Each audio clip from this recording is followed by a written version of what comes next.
right, well, welcome everybody to the webinar. We're going to go ahead and get started quickly here because I want to make sure that there's enough time for not just the presentation, but hopefully some questions as well. Welcome to the Soil Moisture Seminar Series on lessons from long-term soil moisture networks, the Little Washita and Fort Cobb watersheds. I'm Elise Osenga. I am the program coordinator for the National Coordinated Soil Moisture Monitoring Network out of NIDIS and Ceres. And I'll be hosting today. Please don't hesitate to let me know if you have any questions or if you somehow get kicked out and have problems. You can email me and I will keep an eye open on that as well. So to begin, I'm just going to give a quick run of show and introduce our speakers, and then we'll get right into today's topic. All right, so a couple of reminders before we begin. You are going to be muted throughout this presentation. If somehow you magically get unmuted, please make sure you remute yourself. You will not be able to see the presenters, but you should be able to see their slides. If you have questions during the presentation, you can use the question function, and there's a little question box with a question mark in it in GoToWebinar where you can submit questions throughout the presentations. Unless it's something that's specifically a clarifying question, we will get to questions at the very end. Today's webinar is hosted by NOAA NIDIS and the NCS MMN. NIDIS, or the National Integrated Drought Information System, was created by Congress in 2006 with the mandate to help the nation prepare for, mitigate, and respond to the effects of drought. NIDIS does this through a series of activities, including the development of regional drought early warning systems, or DEWS, and through support to improve drought predictions and forecasting, effective drought planning and preparedness, and coordination of the NCS MMN. And it looks like my slides are not advancing to you guys. Let me re-share that screen again. Okay, you should all now be able to see. Great. So we have our reminders. We have NIDIS, which does a lot of great work, including helping oversee the NCS MMN. For those of you who are new to hearing about the National Coordinated Soil Moisture Monitoring Network, it's a collaborative group with a mission to support coordinated, high-quality, nationwide soil moisture information for the public good. Just so you know, this is not a network of physical stations, rather it's a network of people and of knowledge. And it's guided by leadership from individuals at the organizations whose logos are at the bottom of the slide, but there's a lot of other participants who join in other ways as well. And the goal is to help organize coordination and data sharing across soil moisture networks around the US, to build a community of practice and information sharing, and to facilitate research and development of soil moisture tools and products. On that note, today we're very excited to host a presentation on two long-term study sites, the Little Washita and Fort Cobb watersheds. Both have a rich history of soil moisture research and have had major impacts on hydrologic science in the past few years. Our presenters on these topics today are Dr. Mike Kosh, who is currently a research hydrologist with the Hydrology and Remote Sensing Lab at USDA ARS in Beltsville, Maryland. His current research interests include the monitoring of soil moisture from both in situ resources and satellite products, and he conducts research on satellite calibration and validation for such missions as the Soil Moisture Active Passive, or SMAP, and the Soil Moisture Ocean Salinity, or SMOS missions. We have Dr. Sherry Hunt, who is the research leader for the USDA ARS Agroclimate and Hydraulics Research Unit in El Reno, Oklahoma.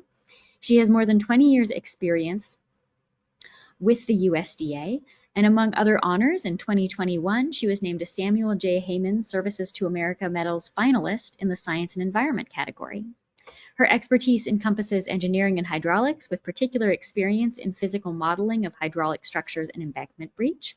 And Oklahoma is her home stomping ground. Sherry grew up in Binger, Oklahoma, near Sugar Creek Watershed Dam Site 8. Dr. Chris Fiebrick is the director of the Oklahoma Climatological Survey at the University of Oklahoma, which is the nation's largest state climate office. Chris is also a full professor with the School of Meteorology at Oklahoma University, and his areas of expertise are in mesoscale meteorology and climatology, meteorological instrumentation, and applied meteorology and climatology. He managed the Oklahoma Mesonet between 2001 and 2024, which included overseeing the operation and maintenance of the USDA ARS micronets in Oklahoma. And last but most certainly not least, we have Dr. Tyson Oshner. He serves as a professor of applied soil physics in the Department of Plant and Soil Sciences at Oklahoma State University. In his work there, he aims to help people better understand and appreciate the soil-water balance, and surface energy balance so that we can more wisely manage and conserve the land and water with which we have been entrusted. His team's primary research focus is on multi-scale soil moisture monitoring and improved utilization of soil moisture data in agriculture, hydrology, and ecology. So I'm excited now to hand things off to Mike. I'm going to get his slides up so that we can begin the presentation. As I do that, just a reminder, if you have questions throughout the presentations, there is a little icon in the corner of your tools with a question mark in it. That is where to submit questions. Thanks, Elise. So again, oops, go back. So I and my colleagues here will be tag teaming the presentations, and I have a very detailed set of numbers here for which slides, who's doing which slides. So hopefully that is seamless. Want to introduce everybody to the Little Washita and Fort Cobb experimental watersheds. They're located in southwestern Oklahoma. Little Washita is a little bit older than Fort Cobb, and they're currently operating, also referred to as the micronets. And I first came to meet them while I was a grad student working on my master's. I did some work on one of the projects we'll be talking about. But this effort requires a lot of coordination and a lot of help from partners to make everything happen, and I hope that comes through on the slides we have. Next, I'm going to have Sherry Hunt speak on the organization of ARS and these watersheds. So next slide.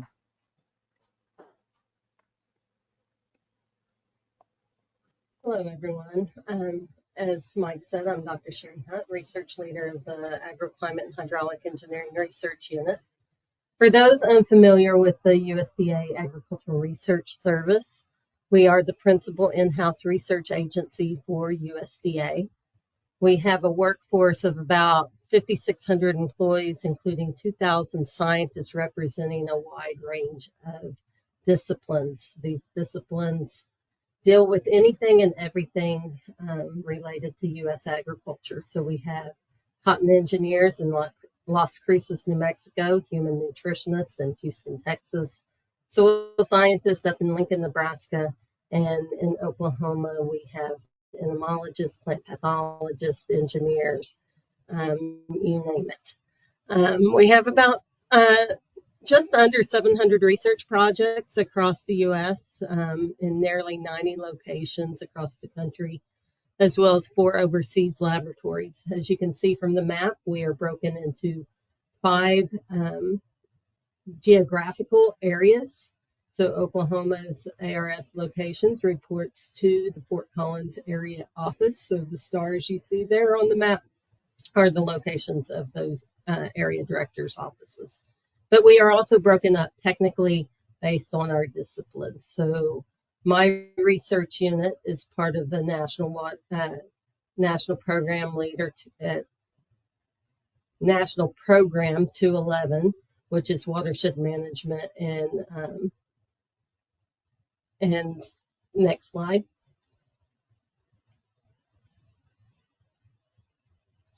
For Oklahoma, we just have a newly formed research center, although our research units have been around for quite some time. So in 2022, we were formed as the Oklahoma and Central Plains Agricultural Research Center with headquarters in El Reno, Oklahoma. Part of the center has 3 research units as well as the Southern Plains Climate Hub. We have the Livestock and Forage and Pasture Management Research Unit. They have work sites in both Woodward as well as El Reno, Oklahoma, and their mission is to develop and disseminate environmentally and economically sustainable practices for crop and pasture-based livestock production systems and plant germplasm for the Southern and Central Great Plains. We have the Peanut and Small Grains Research Unit, which is located in Stillwater, Oklahoma. Most of their research deals with pest management and pest control of commodity crops such as peanuts, wheat, barley, and sorghum. And then you have the Agroclimate and Hydraulic Engineering Research Unit. with 2 work sites, one being El Reno, Oklahoma, and one being Stillwater, Oklahoma. Our mission is twofold. We have a group of hydrologists, soil scientists in El Reno dealing with soil health, erosion management on the landscape, looking at conservation practices, as well as the effects of grazing on the landscape and the effects of erosion. And then the group in Stillwater, Oklahoma deals primarily with research related to flood control and the routing of floodwaters. So they conduct research and physical modeling of embankment dams, as well as predicting breach of these dams. And then they are also working on the development of low-cost technologies to measure and monitor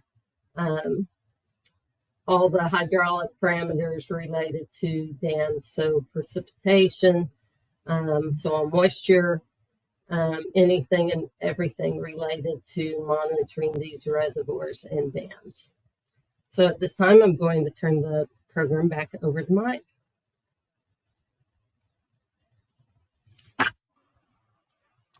Thank you. So I'm going to dig in a little bit about the organization, and then we'll go to Chris for the administration or operation. But the 2 watersheds, the one on the left here is Fort Cobb, the one on the right is Little Washita. And Fort Cobb started more intensive work in about 2007. Little Washita has been going on for much longer than that. Various studies starting in the early 90s and even into the 80s with some of the hydraulic studies through that watershed, through that river. Interesting point here is the red dots were the original deployment of stations among this micronet, and the yellow dots are some of them have moved. So one of the things that happens over time is landowners change, and possibly pass away, land use changes, and we need to change the location of things. So there's a lot of, especially with Little Washita, the network, but the network also has a time component to network when, because they have different characteristics over time. And you can see that from these numbers that the yellow is the new, the network has shrunk there quite a bit. Next slide. And I wanted to get a photo of one of the stations, and I happen to have one conveniently located on the front of the strategy for the National Coordinated Soil Moisture Monitoring Network. That station there is a Fort Cobb station. If you squint, you can see the ARS on the side of the box. But this idea of a nested watershed works for a national coordinated system works perfectly in Oklahoma, where we have national networks, we have state networks like the Oklahoma Mesonet, and then we have these high resolution or dense networks like the Little Washita and the Fort Cobb. So this QR code right here links to the strategy document that's on our website at NOAA-NITIS. And this is a perfect segue into why are we hearing about these networks? Well, these are some of the longest running networks in the country, providing invaluable resources to monitoring within a nested structure in one of the more critical climate areas of Oklahoma, which is a hot spot for activity within the meteorological community, if you're aware of that research. So going a little more into the management of the networks, we're going to go next to Chris Fiebrick. Go ahead, Chris. All right, thank you, Mike. Yeah, my name is Chris Fiebrick. I'm at the Oklahoma Climate Survey. And yes, the Little Washita area has been monitored for a very long time, really rich archive, actually going back all the way into the 1930s, believe it or not. But the Oklahoma Mesonet and the Climate Survey, we've been able to partner with the USDA ARS, started back in 1992, which is the same time that the Oklahoma Mesonet was getting set up across Oklahoma. So way back in 1992, we started working with the USDA ARS to purchase and install modernized equipment for the Little Washita micronet, installing things like data loggers, communications equipment, automated temperature, relative humidity, solar radiation, and rain gauges. And in about 1995, we found that the weighing gauges that had been used in the Little Washita Micronet, we tried to digitize them and incorporated them into the loggers, but finally decided that we just needed to change those to the tipping bucket style gauges that were used across the Oklahoma Mesonet. So we completed that upgrade in 1997. So we've been working with them for close to 30 years. As Mike mentioned, in about 2005, the Little Washita Micronet, which is the yellow area near Chickasha, Oklahoma, it got divided, and half of the sites approximately moved to the Fort Cobb Micronet, which is just northwest near the Hinton area. So the one long-term Little Washita Micronet was divided in about 2005 to 2007 into two separate watersheds, which is what we have today. So the Oklahoma Mesonet, we were able to use that same infrastructure in supporting the USDA micronets. We do the same sensor calibrations in our lab, the same maintenance passes that we do across the state at our Mesonet sites. We do those at the Little Washita and Fort Cobb Micronet sites. Same trouble ticketing system. We do real-time data collection, real-time quality assurance, and website to archive and display the data. So if you'll advance to the next slide, we have a couple of screen captures of some of the products we have on its ars.mesonet.org, where you can look at real-time products every 5 minutes. This is of rainfall. We've got the Little Washita sites on the left and the Fort Cobb Micronet sites on the right. And we also have real-time maps of soil moisture and soil temperature, and then the archive all the way back to the 90s of all the various other meteorological measurements that have been made in these two areas. And I think that's it, Mike. Back to you. All right, thank you, Chris.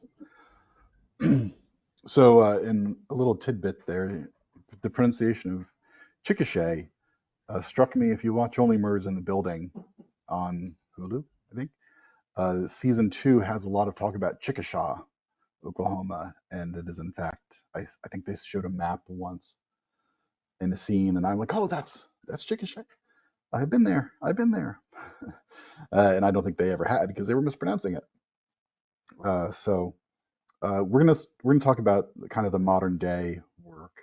It's easier to find and easier for me to do the research on that, on the Little Washita. So in 1990, Allen and Naney published a description of the network, of the area and the hydrography, the soil taxonomy, and other features that make the Little Washita very interesting, which built towards the Washita 92 experiment, which was a landmark experiment demonstrating the ability to monitor soil moisture from aircraft using L-band radiometry.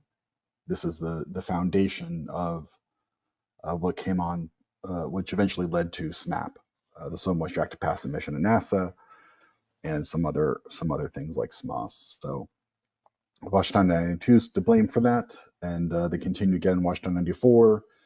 Southern Great Plains experiment in 1997 and 1999. Pardon the carriage return there. Also built upon this and then expanded the study site to cover a large swath of Oklahoma and even into Kansas. We then revisited again at the soil moisture experiments in 2003. Again, demonstrated a large domain across Little Washita, and also in the northern Oklahoma area, the mapping of soil moisture in the summer of 2003. Classic 07, we were able to introduce as well monitoring over Fort Cobb, and Fort Cobb's network was the first time we had any chance to do any validation at their micronet sites. That also happened to line up with about a 400-year flood, so we kind of got the wet end for those locations, and it made for interesting driving down the roadways of Oklahoma, trying to get to our fields that were flooded, but we can't plan for those things. Then in 2009, SMOS, the Soil Moisture Ocean Salinity Mission, was launched by ESA, and we contributed data from Fort Cobb and Little Washita to that initiative for calibration and validation of their network, their soil moisture products. And then in 2015, SMAP launched, and that cycle ran until about 2022. So these networks have contributed significantly from the initiation of remote sensing of soil moisture all the way through the validation of space products. Next slide. So here's that Allen and Naney paper. I know this figure well, trying to figure out where everything is located and where the river, Little Washita River, runs from the west to the east, and where are you in this domain is always a fond memory for me. And pictured up there on the left is a flux tower site that was installed for a little while, and Gary Heathman, one of the original missions working at the site, um, also was responsible for a lot of the success early on of making sure the network was collecting data continuously. Next slide.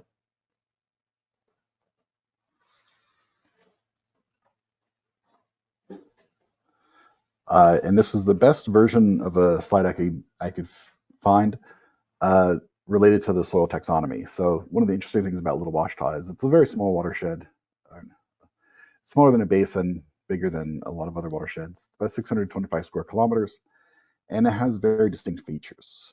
The west and the east, there is silty loam, and even some, very moisture absorbing and holding on.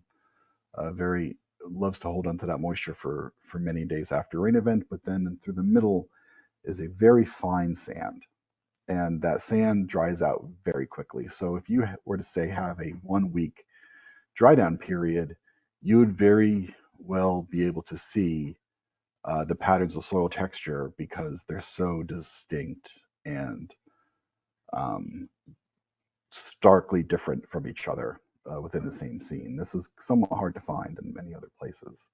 So if you go to the next slide, we'll see why that's important.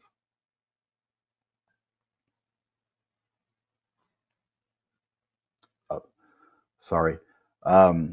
Another thing of interest is there's already a township range system to this watershed. No, next slide is good. So each of these squares is, I believe, 1 square mile, and that makes for remote sensing somewhat easy. We can kind of fly down the lines. The airplanes who can't necessarily trust all their instrumentation, especially early on, we're using the roadways to help maintain their flight lines. So in the western and central plains, regular grid road networks are very common, and that was also a benefit for um, some of the remote sensing aspects of this site. Next slide.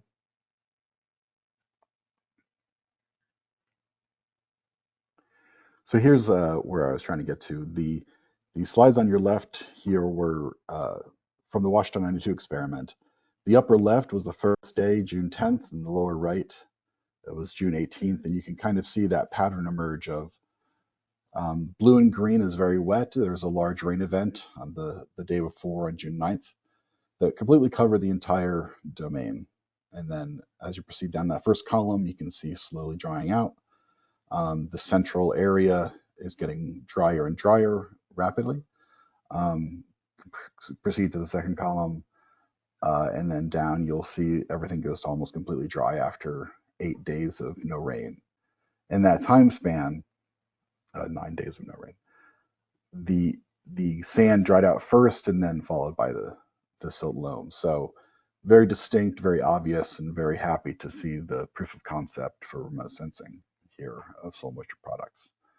This is all, what's being shown here is brightness temperature, but this served as the foundation for algorithm development for the L-band radio transfer function. So very interesting. And this is kind of the ideal situation of, if I could design an experiment, it would happen like this. I need 8 or 9 days of just straight drying over a diverse landscape with easy gridding, where we know and have good access to information across all different parts of the landscape. This domain checks all those boxes. Next slide.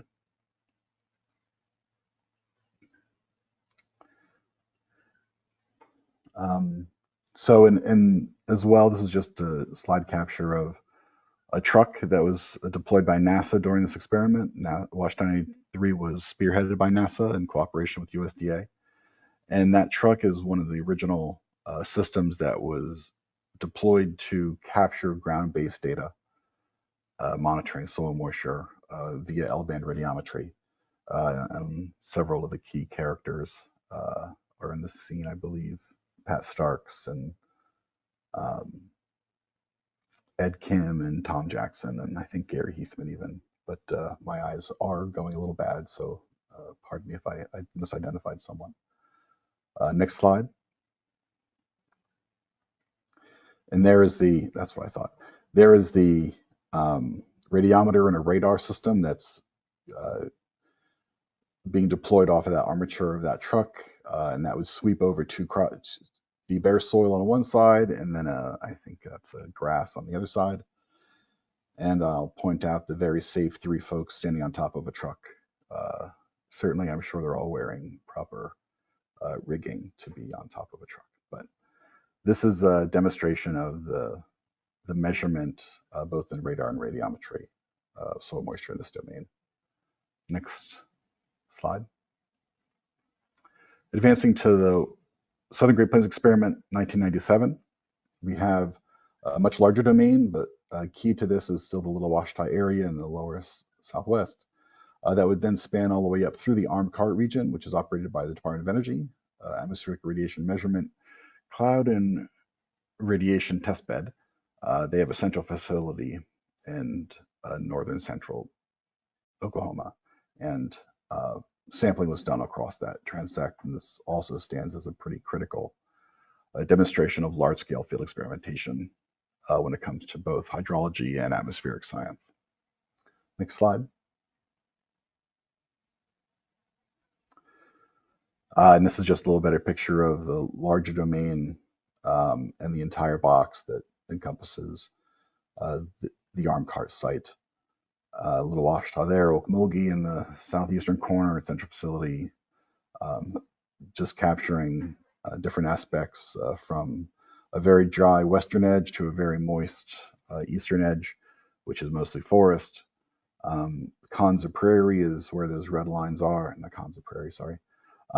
Cases, study site is that, or right by Wichita is where those red arrows are coming out of the ground. And lots of studies are happening here at this time in Oklahoma because of intense interest in how severe the weather can be and understanding the drivers of that weather because of the harm to life and land were critical for people to understand. So next slide. And here's that capture from the SGP-97 campaign. Brightness temperature is yellow, ranging from in this instance, blue is kind of wet and yellow is dry. You can see we have various rain events happening across this time frame, starting in July 8th all the way to July 19th. And we had different situations being observed from following different rain events. When you get to such a large region, you can't count on having homogeneous precipitation events. So it did make interpretation a little more interesting, but still very good demonstration of drawing during this time frame. Next slide. Yeah, thank you. Southern Great Plains 99, a similar concept, but they also flew lower lines, higher density lines right across the Little Washita. And here's some brightness temperature imagery. You can kind of still see if they're flying right over the middle of the, not everything works out the way you wanted to. I think there were rain events here that were not widespread. So you have some rain events that only appear in certain areas, but that's where it rained and it didn't rain other places. So that's why we have dense networks to capture the variability across space. And again, SGP-99 contributed to the understanding of the algorithms used for soil moisture interpretation via the L-band radiometry.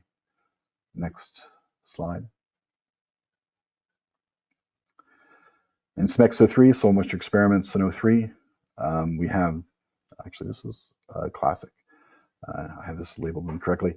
But we see Fort Cobb and Little Washita as compared to the central facility, as well as a forested site to the far east. Next slide.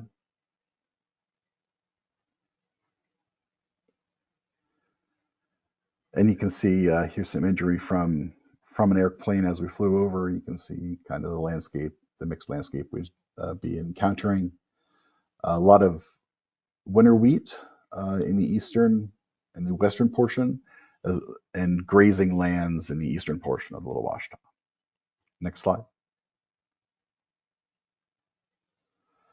And here's the SMEX03, and here's the reference for this imagery. Not everything works out the way you want it to. SMEX03, we show up and start recording data right after July 1st, and it never really rained. So I got to experience some very dry conditions during our SMEX03 campaign, and a lot of variability, which was troublesome. But again, not everything works out the way you want it to.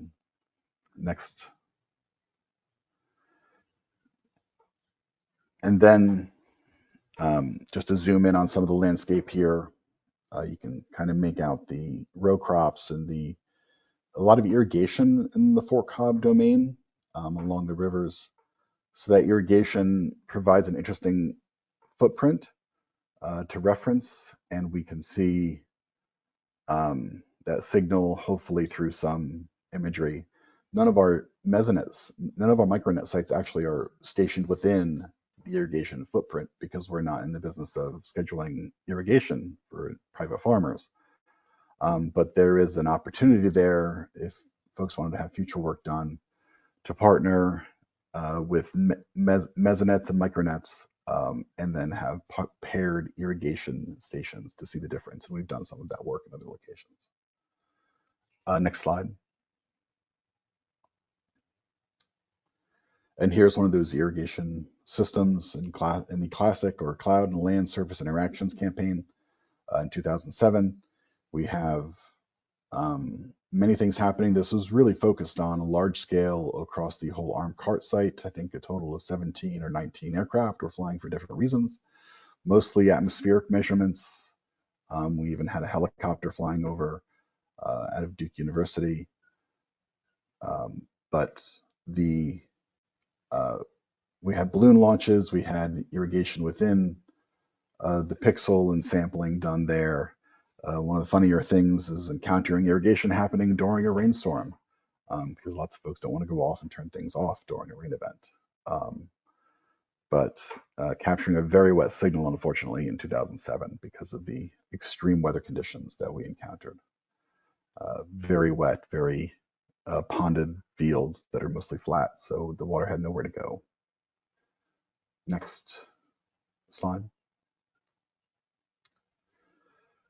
And this, that was 2007, so now I'm going to hand it off to Tyson to talk about 3 slides of work he conducted right after that.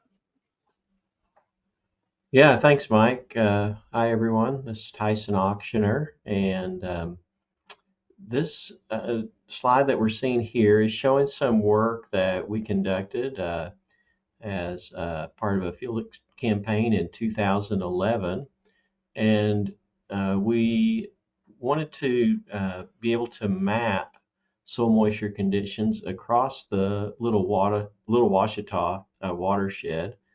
I don't have the watershed outline shown on these figures, but it more or less fits within the rectangular box that you see here on the upper and lower.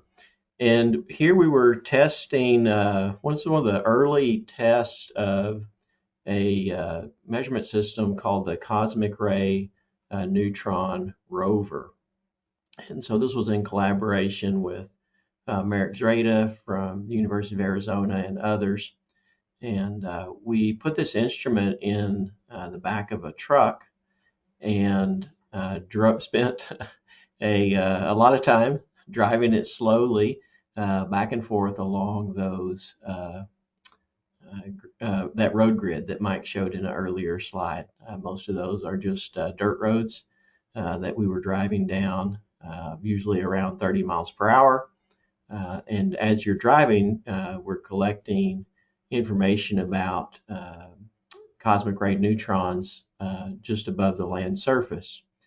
And those neutrons, which we call epithermal neutrons, are inversely related to the soil moisture. So if you see a lot of those neutrons, it means the soil is relatively dry. And if you see not very many of those neutrons, it means the soil is relatively wet. And the top panel is showing the result for this day on June 7th, 2011. The top panel shows the neutron counts along this within this little Ouachita watershed. And you can see near the center, for example, places of quite high neutron counts, and also in the south central and the southeast corners. You can see that as compared to lower counts, particularly along the western edge of the watershed on this day. And then we could, with a calibration function, we're able to convert those neutron counts to a soil moisture estimate. That's what you see in the bottom panel. And you see some areas in the center, south central, and southeast part of the watershed with quite dry soil moisture conditions, and then higher moisture levels along the western edge of the watershed here. Let's go to the next slide. This map is the exact same area as we were seeing before, but this one is now showing the sand content, which Mike alluded to earlier in the talk. And just so you can see the correlation, if you look, you can see in the center of the watershed and south central and southeast, you see those areas of quite high sand content. And those areas are closely correlated with the places where we saw the very dry, very low water content conditions in the prior slide, whereas on the along the western side of the watershed, you see much lower sand contents, finer textured soils that retain water more effectively, and those showed up as wetter in our cosmic ray neutron surveys. So these type of data in this watershed really helps us to start to understand how these soil properties are impacting the spatial patterns of soil moisture, sort of at this mesoscale. Let's go to the next slide.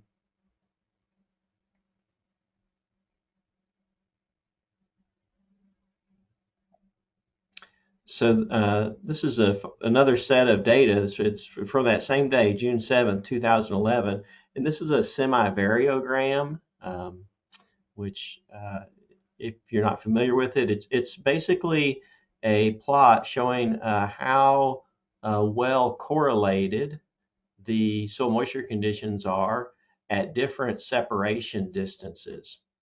So if you see on the x-axis here, distance ranging from 0 up to 10,000 meters, or about 10 kilometers.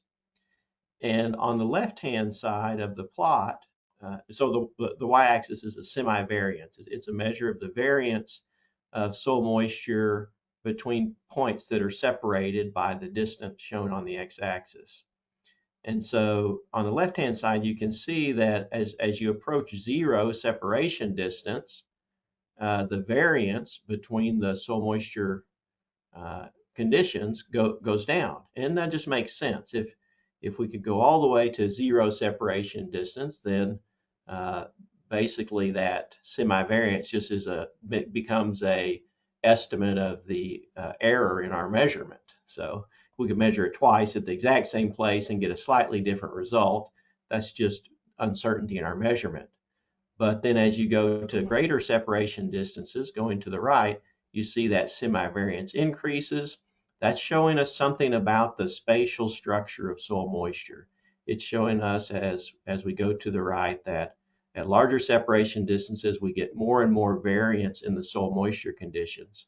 Up to a certain point, which on this day was about 3 kilometers, Beyond 3 kilometers, there it just flattens out, which means the soil moisture now has become uncorrelated.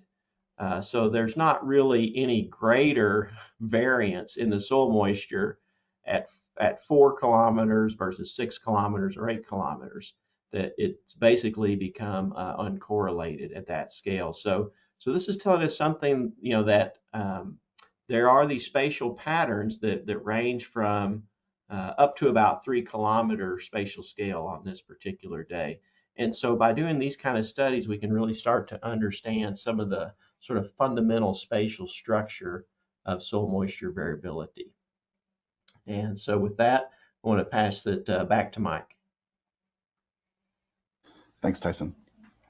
So again, this landscape is the scale of the Little Washita and the Fort Cobb are approximately 625 square kilometers, which is about the scale of a pixel for the soil moisture active passive mission. And early on, even in 2013 or so, we started working with NASA to provide validation of their, at the time, 36-kilometer product, 36 kilometer by 36 kilometer easy grid pixels. They have since reduced that down to 33. But you can see here, we have the Fort Cobb is showing an unbiased RMSE, which is their metric they're shooting for of 0.029, and Little Washita is 0.022. These are by far some of the lowest or highest confidences, lowest errors, and very little bias. Fort Cobb a little more, but these kind of helped SMAP meet its mission metric of 0.04 cumulative error or aggregate error across all study domains. So very helpful contributors to their CAVOP program, and if you were to remove them, who knows what would have actually happened to their metrics for their mission. And this is for a 4-year time period, the first 4 years. Next slide. This was part of a larger USDA initiative to participate on their CAVOP program. We had, you can't have everything in one basket, let's say. So Fort Cobb and Little Washita were the Plains contribution. There was Reynolds Creek in Idaho, Upper San Pedro and Walnut Gulch in the Southwest, South Fork in the Corn Belt, Little River in Georgia, and then St. Joseph's in northeastern Indiana, also Corn Belt there. But considering the impact of these on the economic productivity of soil moisture, these are a reasonable distribution of stations within the U.S. Next slide.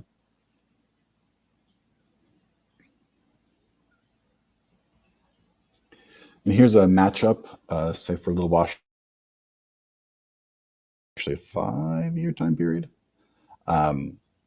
So, and everything gets a little bit jumbled, but you can see the kind of the matchup, that black line on that lower central figure. And then the placement, that lower right figure is the placement of the stations within the larger pixel. We did have to reduce some of the stations, so the large dots are the stations that were used to compute the average. We had some stations that dropped out, and we had to remove them from the analysis, because when you have stations contributing to an average and the station drops out, it can really play havoc with the average, and we had some stations a little more inconsistent than others. So, but this is a very good high R squared value for the single channel algorithm, both H and V, and now we've moved on to the MDCA version, which is also very high R squared and very low unbiased RMSE. Sorry for the jumble here. Next slide. Similar findings for Fort Cobb during this 5-year time period. You can see the stations don't fully cover the box that we have designated, but we tried to centralize the stations while remaining away from the Fort Cobb Reservoir in the lower right. You can kind of see it in that lower right figure there, a couple of blue dots in the lower corner. But we tried to centralize those figures, those stations within that box, that 36-kilometer box at this time. Sorry, 33. And we're able to retrieve a very, again, low RMSE and a high R squared value. So very encouraging These stations are very valuable for satellite cattle. Thank you. These sites are a part of the Southern Plains Long-Term Agroecosystem Research Network, and these are the rest of the stations, the rest of the sites that are part of that project right now. Some of these have soil moisture networks. We're trying to encourage as many folks as possible to deploy networks of various scales. We have products from SMAP, from SMOS. We have upcoming products from NISAR that are looking for CalVal partners. I think Kellogg Biological Station will be adding some sampling to support the product coming out of NISAR. All this research helps build to larger products and larger databases that then amplify their impact because they make remote sensing products that go on to inform other decisions. And LTR is a backbone of that for their backbone for these ARS sites. As well, you have the backbone of state mesonettes like the Oklahoma Mesonet, or many of these other locations have their own state mesonets that work in tandem with the ARS USDA partners to help make things kind of happen and work on the ground, sharing knowledge, sharing information, and even sharing resources when needed. If someone's nearby, they might be able to pick up the maintenance on a few sites in kind. So that's very helpful to us, and we thank the Mesonet partners for that. I don't have that map. It was actually, I think, slide 2. So next slide. And to talk about the larger lessons learned, being out in the field, I'm going to try and go a little bit faster here. We do have the problem in agriculture of harvesting, of planting, of field work that makes our monitoring difficult to happen within fields. So we're often located on the sides of fields, and that's what's the case with Fort Cobb and Little Washita and many other sites. We also have grazing and animal infractions, as you'll see in the lower left. And oftentimes we'll have some weird blips in our data record, and we'll have to go see why is there suddenly a lot of methane in our remote sensing in our pixel right next to our air quality station. Oh, well, there's because the cows like to see things that are new, and they're just standing there right outside the station. A lot of electric fences put up to keep things protected. And even then, we still have groundhogs and things that work their way around. So there are multiple lessons learned from deployments like the micronets or the mesonets in Oklahoma, because they tend to have all the different variety of problems that we've seen, including tornadoes. Next slide.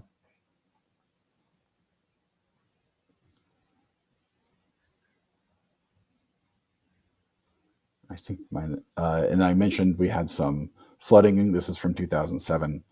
You can see the standing water in a fallow. This is a prevent harvest winter wheat field that couldn't be harvested because it was too wet.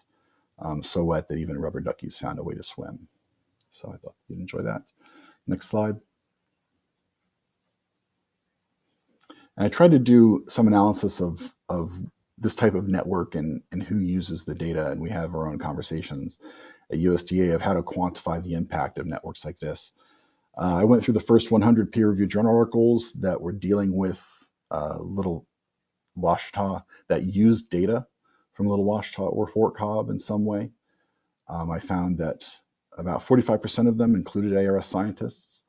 55% did not include ARS, so we have no way of tracking that impact other than citations.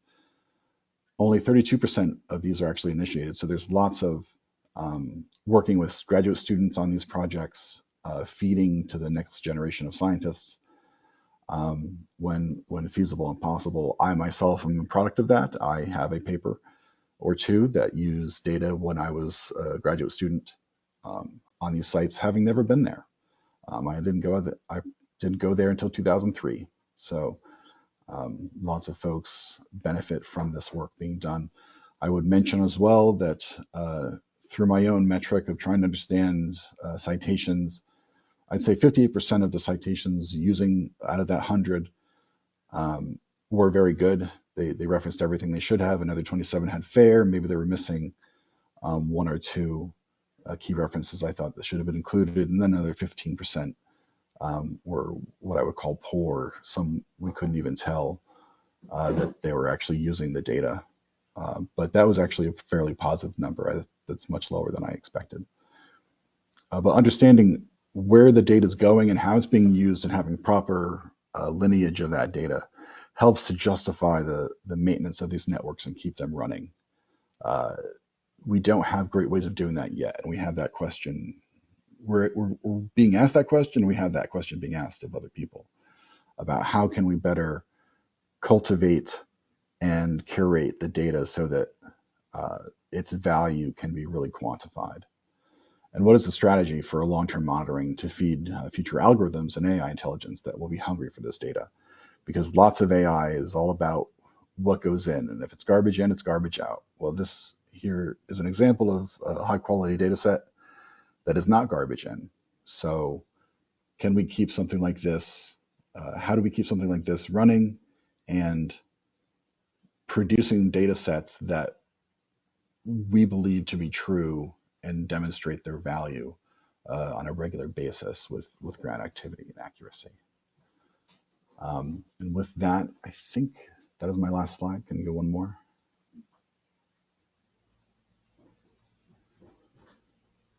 It looks like this is the last one. This is the last one. So I thought so. So we're going to hand it off to Sherry's going to make a few comments about how she's addressing the challenges of long-term monitoring, and maybe we can ask Tyson to give us a university perspective on how this provides a breeding ground for future scientists. But to Sherry first.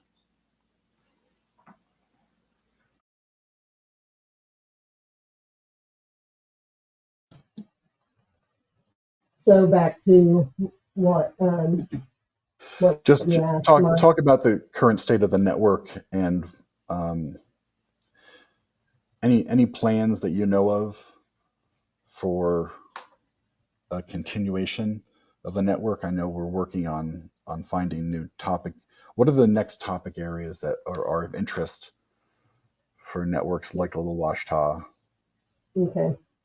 Yeah, so one of the interest areas from our partners, for instance, from the Natural Resources Conservation Service, is these flood control dams that are, there's 12,000 that have been constructed through assistance by NRCS across the U.S. And they were planned with a 50-year planned service life. And some have surpassed this. They're continuing to function as intended.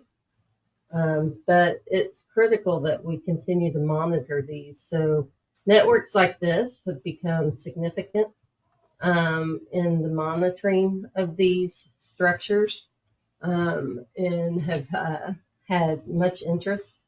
And so that's one area, expansion, but just the long-term history for modeling purposes that this data provides value for. I think Tyson shared with me just a year ago that the data on the Little Washita was the most downloaded data out there and most published watershed in the world. So there's definitely a lot of interest still in these long-term monitoring networks. As far as plans for these, as Chris mentioned, they have provided over the years, actually decades now, of assisting with maintaining this instrumentation. But in the near future, it appears that we'll need to take over that maintaining of that instrumentation with what available resources we have as far as staffing. It puts a bit of a strain on us, but it's something we feel worthwhile in continuing to maintain.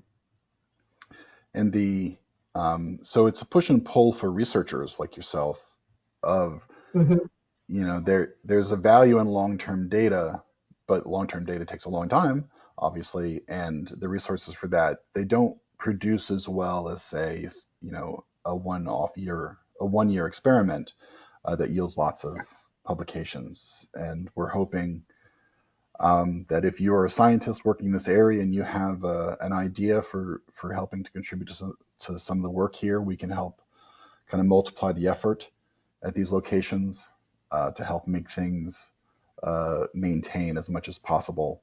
Always looking for interest from outside collaborators Yes. on working on this. Exactly. And Tyson, can you put these networks in the context of a researcher with students who are hungry for data? Oh, yeah, absolutely. These, the student comes in and wants to address a question. For example, I had a student, and we wanted to understand how soil moisture conditions might be used. If we have information on soil moisture conditions, how we might be able to use that for seasonal stream flow forecasting. Well, I mean, of course, you've got to have a long, multi-year, probably multi-decade data set in order to do that. Well, a student doesn't want to spend 20 years on a PhD program, right? So they need to work with an existing quality data set to answer a science question like that. And in the entire world, there are not very many data sets available that can be used to address that type of question. These two on the screen here are two of the best and have been very useful. Was very useful to that student, Dr. Brianna Wyatt, who's now a faculty member at Texas A&M University and also a leader in the soil moisture community. So the value of these really can't be overstated, and we are just really looking for partnerships, collaborations that will help us sustain these watersheds for the future. And so appreciate everybody who's been online and listened today. And I think our time may be about up, but maybe we can have a few moments for questions. And I'll tag on that. I just want to mention that state mesonettes are also always in search of collaborations and partnerships, not just the USDA. So thank you. We do have one question, so we have 60 seconds left. But we did have one question that I think relates a little bit to what Tyson was just talking about. So we've chatted about how these data can be applied for calibration and validation of models or to research applications. But we have a question from Rachel Butchler asking, could you share a bit about how stakeholders and land managers might interact with or utilize these data?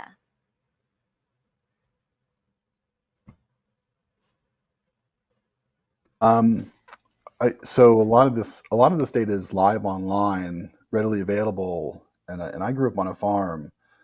So making decisions about irrigation, you want to know how much it rained last night. Here's our local rain gauge. What's the nearest rain gauge that you can trust? And it's live by the hour. It's not a bucket that someone goes and reads at the end of the fence post every other day. So real live data from these stations is available to the locals.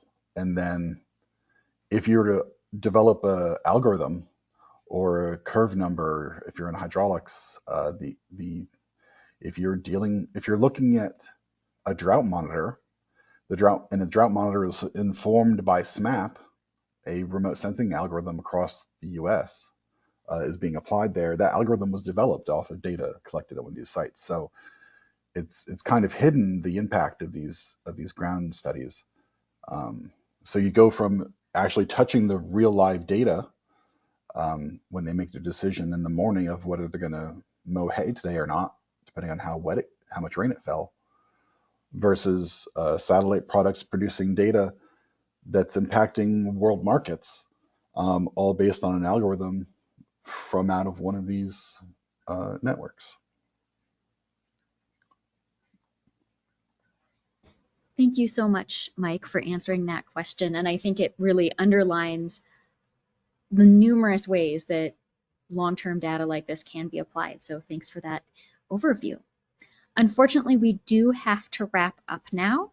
I want to let everyone on this seminar know that we will be providing a recording. So if you wanted to share this with a colleague or go back to it later, you will both be emailed a link, and that link will be put on drought.gov later. So thank you again to all of our presenters. We really appreciate you sharing your knowledge with us today, and have a great day, everybody. Thank you, Elise. Thank you.